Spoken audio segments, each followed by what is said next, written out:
Selamat pagi Bapak-bapak, Ibu-ibu, dan saudara-saudara yang dikasihi oleh Tuhan Yesus Kristus. Senang sekali bisa berjumpa kembali di persekutuan doa pagi ini. Mari kita awali persekutuan doa ini dengan menyanyikan dari PKJ nomor 198. Kita nyanyikan bait yang pertama dan yang kedua. Bersabdalah ya Tuhan di hatiku.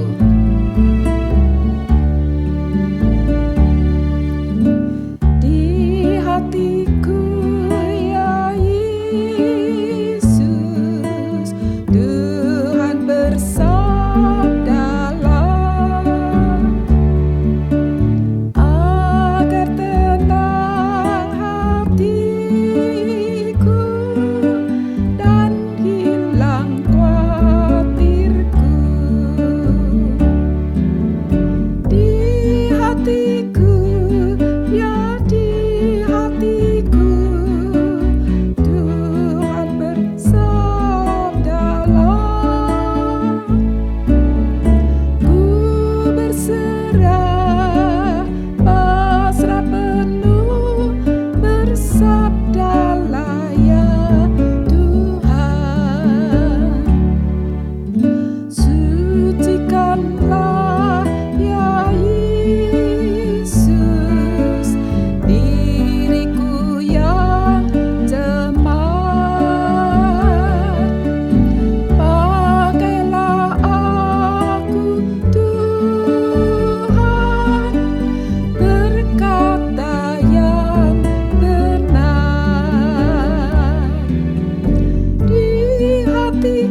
kita bersatu di dalam doa.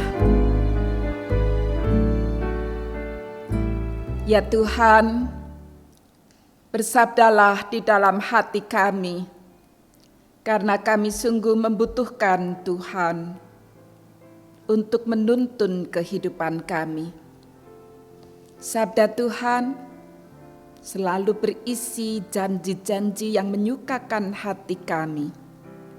Dan ketika kami memegang dan menyimpan akan janji Tuhan, maka semua itu akan mempengaruhi hati kami. Suasana hati kami akan menjadi damai dan ada sukacita.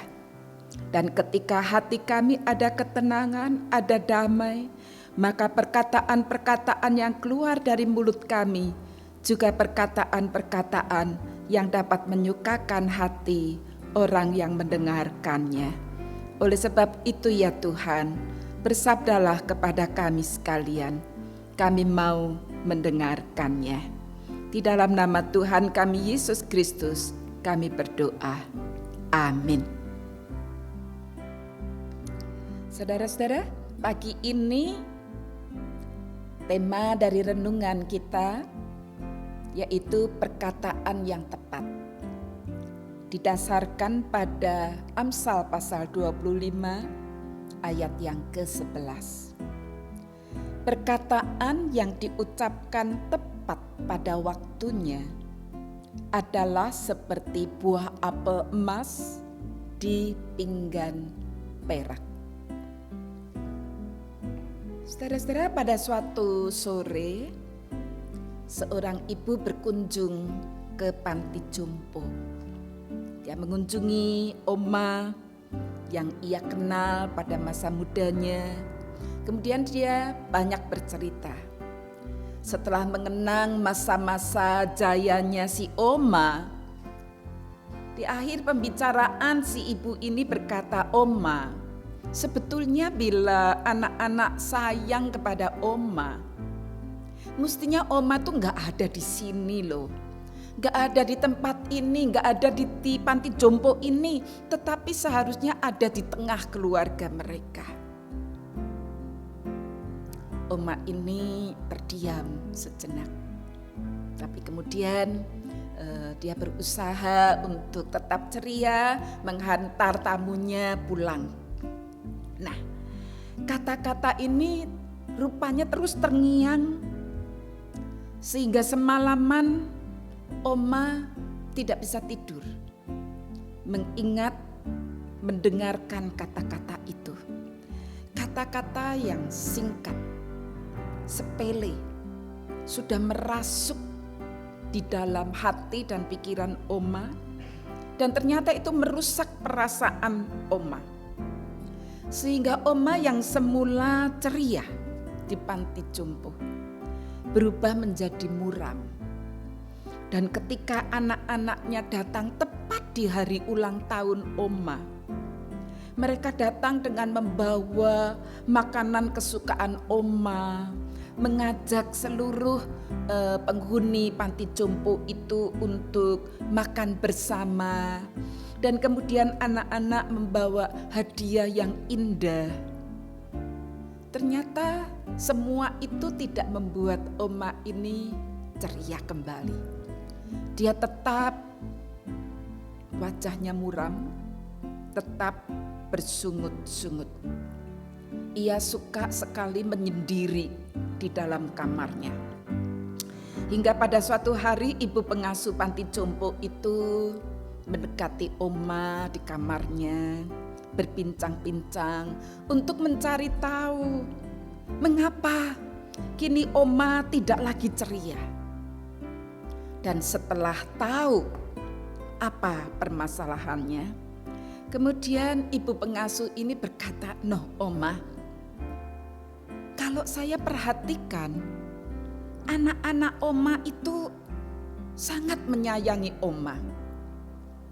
Di tengah kesibukan mereka selalu menelpon kepada saya, menanyakan keadaan Oma. Sebetulnya keputusan anak-anak itu baik untuk Oma. Masa saya ditinggal di sini? Sebetulnya kan saya ada di tengah mereka." "Oma," kata ibu pengasuh itu, "Oma sebetulnya adalah orang yang paling berbahagia. Karena anak dan cucu itu menyayangi Oma. Coba sekarang Oma pilih. Ada di tengah keluarga anak-anak, tetapi anak-anak pagi hari pergi kerja, anak menantu pergi bekerja. Cucu-cucu sekolah, sorenya les, pulangnya malam ketika Oma sudah mengantuk, berada di kamar. Jadi kapan berjumpa dengan Oma? Oma hanya ditemani televisi, hanya menonton di situ. Oma akan bercanda dengan siapa? Gak ada. Tapi di sini, di panti jompo ini, ternyata Oma bisa bergurau, bercanda dengan oma-oma yang lainnya. Bisa berbincang, bisa mengerjakan rajutan, bisa dengan semua talenta yang Tuhan berikan kepada Oma. Oma bisa melakukan sesuatu yang baik. Nah, pada saat itu Oma mulai berpikir dan berkata, "Benar juga ya, memang ya, kalau di rumah anak-anak aku cuma ditemani televisi ya. Aku cuma mendengar, tapi aku mau ngomong dengan siapa ya? Tapi di sini aku bisa mendengar dan juga bisa bercerita. Benar juga ya." Nah, saudara-saudara, perkataan yang tidak tepat ternyata bisa membuat hati orang lain terluka. Bisa membuat yang mendengar ini berpikir negatif dan tidak bisa melihat kebaikan orang lain. Bersungut-sungut dan lupa untuk bersyukur. Nah, nasihat dari Amsal tadi, dikatakan perkataan yang diucapkan tepat pada waktunya adalah seperti buah apel emas di pinggan perak. Tentu tidak ada ya buah apel emas, tetapi memang ada hiasan begitu ya, ukiran yang bisa dibuat ya, apel dari emas kemudian ditaruh di pinggan perak. Nah, kata-kata yang tepat itu digambarkan seperti apel emas di pinggan perak, artinya itu sangat mengesankan. Itu bisa menjadi berkat bagi orang yang mendengar, mendatangkan kedamaian dan ketenangan. Saudara-saudara, akhir-akhir ini saya mengikuti berita tentang Dr. Lee Darmawan, pendiri dari Dr. Share yang mendirikan rumah sakit apung, yaitu rumah sakit di dalam kapal, dan ternyata kapal Dr. Share ini sempat terbakar dan tenggelam. Dan kemudian hanya dalam waktu enggak sampai setengah bulan, dalam waktu yang sangat singkat sudah terkumpul dana dari para donatur yang baik hati, mengumpulkan dana sejumlah 30 miliar. Kenapa? Karena mereka melihat hasil kerja dari Dr. Lee Darmawan itu begitu bermanfaat bagi banyak orang.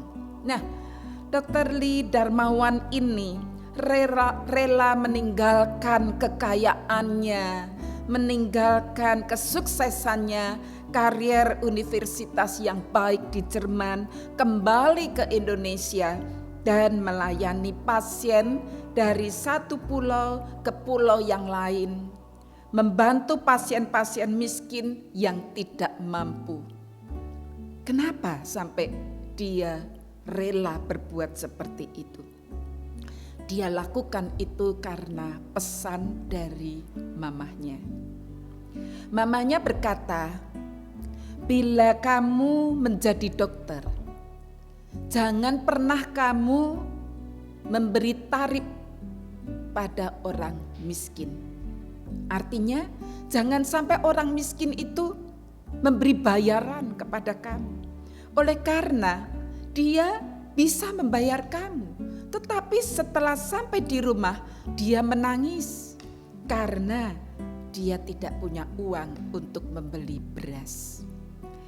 Pesan ibu yang merupakan kata-kata yang begitu tepat memotivasi Dr. Lee sehingga ia terus-menerus mau melayani orang-orang miskin, pasien-pasien yang miskin. Dia katakan, selama jantung ini masih berdenyut, saya akan tetap melayani mereka.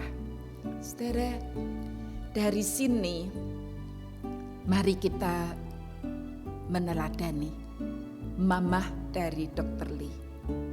Sebagai orang tua, tinggalkanlah pesan yang tepat, yang berguna kepada anak-anak saudara.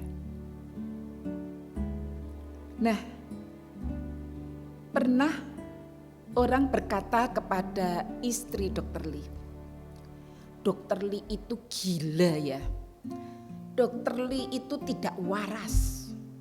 Masa dia tinggalkan segala kemewahannya, bekerja sebagai dokter, gajinya untuk membeli kapal, dan kemudian mendirikan rumah sakit apung itu dari rumah ke rumah, dari pulau ke pulau. Gila betul dia. Tapi setelah orang ini melihat hasil kerja dari Dr. Lee, ternyata dia ubah kalimatnya. Bukan Dr. Lee gila, tetapi gila Dr. Lee itu. Artinya luar biasa Dr. Lee itu. Ketika Dr. Lee dikatakan bahwa dia gila, kata-kata yang tidak menghargai dan menghina dia. Dia berkata, saya abaikan kata-kata yang tidak tepat itu. Saya abaikan kata-kata yang menghina itu. Itu adalah urusan dia dengan Tuhan. Dan ternyata ketika Dr. Lee mengabaikan kata-kata yang tidak tepat bahkan menghina itu, dia tetap bekerja. Maka akhirnya orang itu menyadari kekeliruan pandangannya.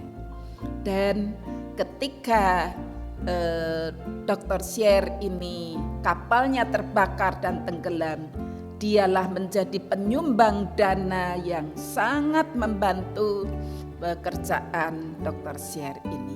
Saudara, gila Dr. Lee itu, artinya begitu kuat imannya. Dia berkata, sekalipun semuanya aku bagikan kepada orang miskin, Tuhan tidak akan membuat aku dan keluargaku kekurangan. Saudara, pelajaran yang kedua yaitu ketika ada orang lain membicarakan kita dengan kata-kata yang tidak tepat, abaikan saja. Itu adalah urusan dia dengan Tuhan. Nah, saudara, mari kita melanjutkan pelajaran ini. Tuhan sudah memberikan alat komunikasi kepada kita, yaitu mulut, suara, untuk kita berkata-kata. Perkataan-perkataan yang keluar dari mulut kita bisa memberi dampak positif, juga bisa negatif bagi relasi kita. Oleh sebab itu,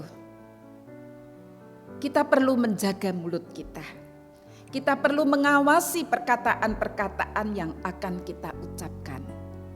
Seperti perkataan dari Mama Dr. Lee, juga perkataan dari orang yang menghina Dr. Lee. Tentu kita mau belajar untuk mempunyai perkataan-perkataan yang benar. Nah, agar kita bisa memiliki perkataan yang benar, Rasul Paulus di dalam Kolose pasal 3 ayat 16, dia tuliskan demikian. Hendaklah perkataan Kristus diam dengan segala kekayaannya di antara kamu, sehingga dengan segala hikmat kamu mengajar, menegur seseorang akan yang lain, sambil puji-pujian dan ucapan syukur kepada Allah dalam hatimu. Jadi saudara, supaya kita mempunyai perkataan-perkataan yang benar, isilah hati dan pikiran kita dengan perkataan-perkataan Kristus. Oleh sebab itu, tidak salah jika kita tiap pagi menyediakan waktu sejenak sebelum kita bekerja. Kita sediakan waktu untuk merenungkan firman Tuhan. Dan perkataan-perkataan dari firman Tuhan itu akan terus mengisi hati dan pikiran kita. Nah, ketika hati dan pikiran kita dipenuhi dengan perkataan Kristus, maka yang keluar dari mulut kita juga adalah perkataan-perkataan yang benar. Kemudian saudara, selanjutnya kita perlu menyadari bahwa dari perkataan-perkataan yang keluar dari mulut kita ini, sebenarnya orang akan mengenal pribadi kita. Ketika kita mengucapkan perkataan-perkataan yang lembut, orang akan mengenal kita sebagai orang yang lemah lembut. Tapi sebaliknya, dengan perkataan-perkataan yang kasar, orang akan berkata, Anda kasar sekali. Nah, jadi mari kita terus menjaga hati dan pikiran kita diisi dengan firman Tuhan, dengan perkataan-perkataan Kristus, supaya yang keluar adalah perkataan yang benar. Kemudian yang kedua, saudara, bagaimana perkataan-perkataan yang benar itu bisa disampaikan pada waktu yang tepat. Rasul Paulus di dalam surat Efesus pasal 6 ayat 19 menasehati kita demikian. Berdoalah agar jika aku membuka mulutku, dikaruniakan perkataan yang benar. Saudara, menyadari tanpa pertolongan Tuhan, kita tak bisa mengontrol hati, pikiran, dan mulut kita. Oleh sebab itu, berdoalah, minta kepada Tuhan hikmat, supaya ketika kita membuka mulut kita, kita bisa menyampaikan kata-kata yang tepat pada waktu yang tepat. Saudara, di masa pandemi COVID-19 ini, banyak berita yang kita dengar atau kita baca. Dan kemudian banyak berita yang kita terima itu begitu saja kita share, kita bagikan kepada orang lain. Mari kita betul-betul menyaring berita-berita mana yang bermanfaat dan yang mengandung kebenaran.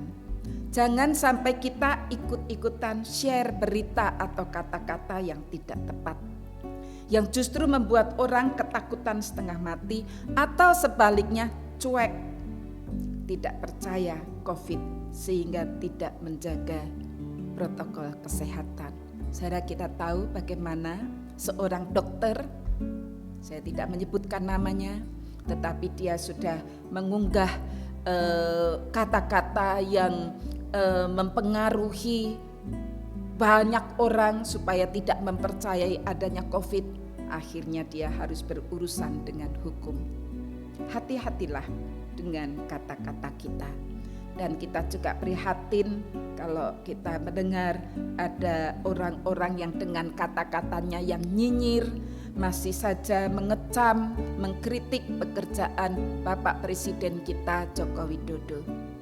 Kalau mereka sendiri menjadi pemimpin, tidak akan bisa berhasil menyelesaikan masalah ini. Masalah ini masalah dunia. Begitu banyak pemimpin dunia yang memang mengalami kesulitan untuk mengatasi pandemi ini. Mari kita jangan ikut-ikutan mengeluarkan kata-kata yang justru merusak suasana yang ada di negeri kita ini. Saudara, gunakanlah kata-kata yang tepat untuk menghibur yang susah, untuk menguatkan yang lemah, untuk mengajar, untuk segala sesuatu yang bermanfaat bagi orang lain. Ucapkan secara tepat, karena itu akan mendatangkan kedamaian. Amin. Mari kita bersatu di dalam doa. Ya Tuhan, kami bersyukur ketika Tuhan menciptakan kami, Tuhan memberikan kepada kami mulut dan suara, sehingga kami dapat berkata-kata, kami dapat berkomunikasi dengan orang lain. Kami juga dapat berbicara kepada Tuhan untuk mengeluarkan isi keluh kesah hati kami. Ya Tuhan, kami bersyukur melalui perkataan-perkataan kami bisa berkomunikasi dengan sesama kami manusia. Dan ya Tuhan, ampuni kami kalau kadang-kadang perkataan-perkataan kami menyakitkan hati orang lain. Dan sekarang ya Tuhan, kami mau belajar untuk menjaga mulut kami, untuk sungguh-sungguh memikirkan perkataan-perkataan yang benar dan kata-kata yang tepat kami ucapkan pada waktu yang tepat juga, supaya dapat mendatangkan damai, ketenangan, bahkan memberi sukacita bagi orang yang mendengarkannya. Bapa di surga, tolong kami agar kami juga boleh menjadi berkat melalui perkataan-perkataan kami. Bapa di surga, di masa pandemi ini, kami tetap mengingat bagi saudara-saudara kami yang terpapar oleh COVID-19. Juga saudara-saudara kami yang masih dalam pengobatan kemoterapi karena menderita sakit kanker. Kami juga mendoakan bagi saudara-saudara kami yang masih menderita autoimun, penyakit-penyakit yang rasanya tidak mudah untuk disembuhkan. Tetapi ketika kami percaya bahwa kami punya Tuhan yang kuasanya, kasih-Nya tak pernah berubah, maka biarlah saudara-saudara kami yang menderita tetap dikuatkan iman percayanya. Percaya sungguh bahwa Tuhan sanggup untuk menolong mereka satu demi satu. Tuhan, kami juga tetap mendoakan bagi saudara-saudara kami yang masih mengalami kesulitan untuk mencari nafkah akibat dari COVID-19 di masa pandemi ini. Tuhan, biarlah mereka tetap mempercayai bahwa kasih setia Tuhan di dalam memelihara anak-anak-Mu tidak akan pernah berkurang. Tuhan tidak kekurangan cara untuk bisa memberikan pertolongan kepada anak-anak-Nya di dalam kesusahan, kesulitan, sepelik apapun juga. Tuhan sanggup untuk mengatasinya. Bapa di surga, kami tetap mendoakan bagi pemerintah, terutama pemimpin kami, Bapak Presiden Joko Widodo, Wakil Presiden Ma'ruf Amin. Tuhan, kasihanilah mereka, dan kami bersyukur Tuhan tetap memberikan kepada mereka kesehatan yang baik, kekuatan yang terus diperbaharui oleh Tuhan. Tuhan, kami percaya perjuangan dari Bapak Joko Widodo untuk mengatasi pandemi COVID-19 ini, perjuangan yang begitu gigih tidak akan sia-sia. Dan tolonglah bagi masyarakat Indonesia untuk bersatu padu, untuk sungguh-sungguh memerangi dan melawan COVID-19 ini. Tolong mereka yang masih belum percaya adanya COVID-19, tolong mereka yang masih bersikap sembrono dan tidak mentaati prokes kesehatan. Tuhan, ampuni mereka dan sadarkan mereka supaya mereka kembali menyadari dan bersatu padu untuk melawan COVID-19. Dan kami percaya Tuhan akan berkati upaya dan perjuangan Bapak Jokowi bersama dengan jajarannya para menteri yang terus berusaha untuk mengatasi kesulitan di negeri kami, mengatasi kesehatan maupun perekonomian di negeri ini. Bapa di surga, kami mau menyerahkan pekerjaan yang akan kami lakukan sepanjang hari ini di dalam tuntunan dan berkat Tuhan. Tuhan, ketika kami kembali ke dunia ini, ternyata dunia ini membutuhkan suasana damai, ketenangan di tengah suasana yang pelik karena pandemi COVID-19. Ternyata Tuhan bisa memakai kami melalui perkataan-perkataan kami. Kami bisa menjadi duta damai yang mendatangkan damai ketenangan bagi orang-orang di sekitar kami. Terima kasih ya Tuhan, pakailah kami di dalam kehidupan ini untuk ikut membantu, menolong sesama kami mengatasi kesulitannya. Terima kasih Tuhan, Tuhan mendengarkan doa kami, karena kami mohon di dalam nama Tuhan kami, Yesus Kristus. Amin. Kita akan akhiri persekutuan doa pagi ini dengan menyanyikan dari PKJ nomor 267, Damai di dunia, kitalah dutanya.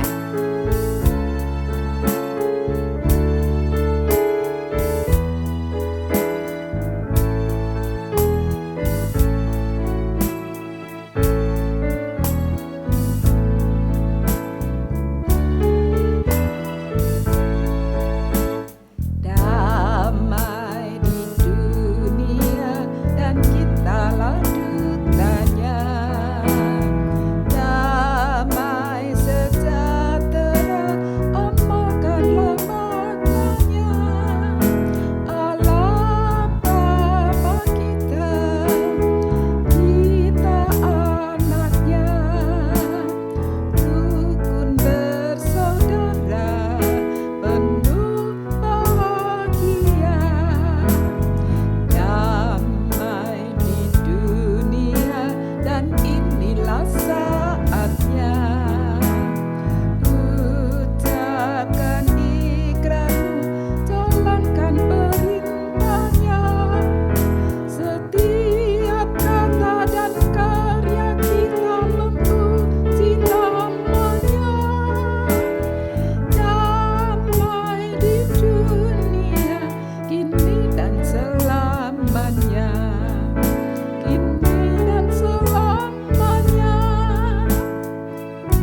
damai di dunia, kitalah dutanya.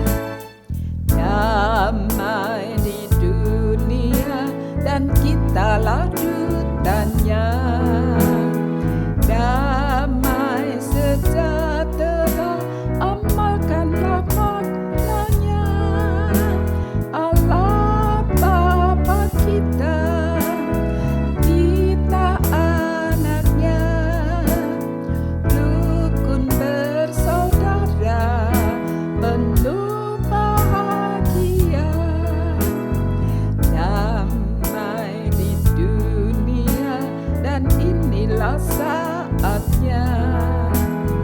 Ucapkan ikrarmu, jalankan perintahnya. Setiap kata dan karya kita memuji namanya.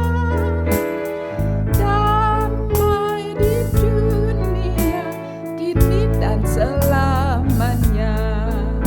Kini dan selamanya. Marilah kita kembali ke tugas kita masing-masing, dan kita menjadi duta damai dalam keluarga kita, juga di tengah masyarakat di mana kita tinggal. Tuhan memberkati dan menyertai kita semua.